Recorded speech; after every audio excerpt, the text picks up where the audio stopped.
Hi Rockstars, this is Beth Azor. I wrote a book called The Retail Leasing Playbook.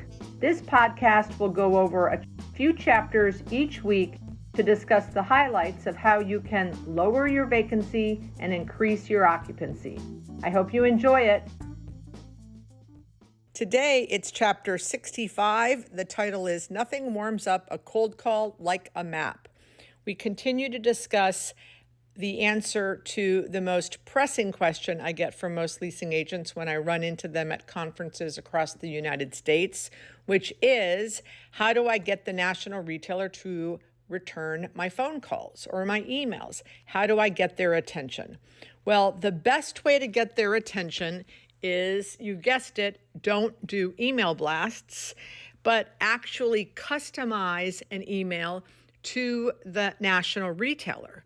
So what I recommend is, let's say you want to do a deal or show a space or present your property to a retailer like Pet Supermarket, okay? Let's say they have 1,000 locations. They have a real estate manager. That real estate manager is probably handling 10 different states. They're getting hundreds and hundreds of emails a day. So what I recommend is you send the site, and in the subject line, you put the city and the state. So let's say you say Davie, Florida, because a lot of times the national retailers tell me that they get flyers and they have no idea what city and state these leasing agents are sending them sites on. So that's what I would put in the subject. And then I would do a little blurb, hi, real estate manager. I have a 8,000 square foot space in Davie, Florida, which is in the Fort Lauderdale metro. And I've attached a map with your locations, your competitors' locations, traffic counts, etc. And then I would attach that map. Yes, does the retailer have access to that information? Yes, but it makes a difference when you do a little extra effort. So what I would do is show all of the pet supermarkets around my site. It would obviously show that mine is maybe a hole in their donut, and they can see that. If you have access to phone data, like with Placer or Uber or Credit Intel, the next best thing, and if you have a marketing department that can help you, I don't want you guys spending a lot of time doing this research work.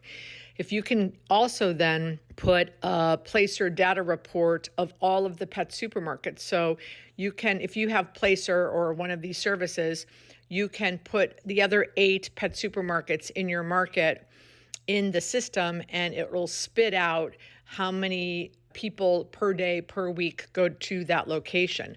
Then what you can do is pick in your location. For example, if I was selling my site and it was an Aldi shopping center, I wouldn't put the Aldi Placer traffic data, but in my center, I also would, let's say, had a Sherwin-Williams, I would put that. So let's say my Placer data shows 8 pet supermarkets, and they all have 5,000 people going to their stores a day. And my Sherwin-Williams, or let's say a week, and my Sherwin-Williams shows that we have 8,000 people going to my Sherwin-Williams a week. That's really great data that will, when you guys say, how do I get the retailers to call me back? This is how you get the national retailers to call you back, by providing information and not sending an email blast. In the book, if you have a copy of the book, in this chapter 65, you see an email from the real estate manager from Dollar Tree. It's a very long email, and it spells out what he, as a real estate manager, would like when leasing agents submit sites. It's a fabulous, fabulous email. How did I get it? I posted on LinkedIn a couple years ago, hey retailers, I know you don't want email blasts. How do you want us to submit sites? And he describes and gives, 20 points of how he would like the leasing agents to deal with him as a national real estate manager.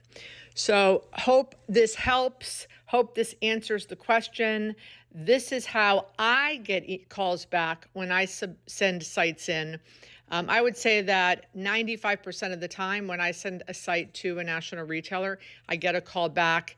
If not within a day or two, or I'll get an email within a day or two, definitely that week.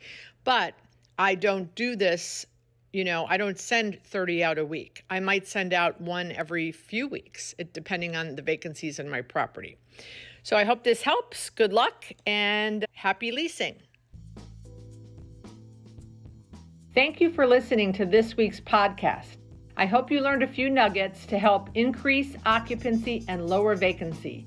See you next week, where we'll go over a few more chapters of my book, The Retail Leasing Playbook.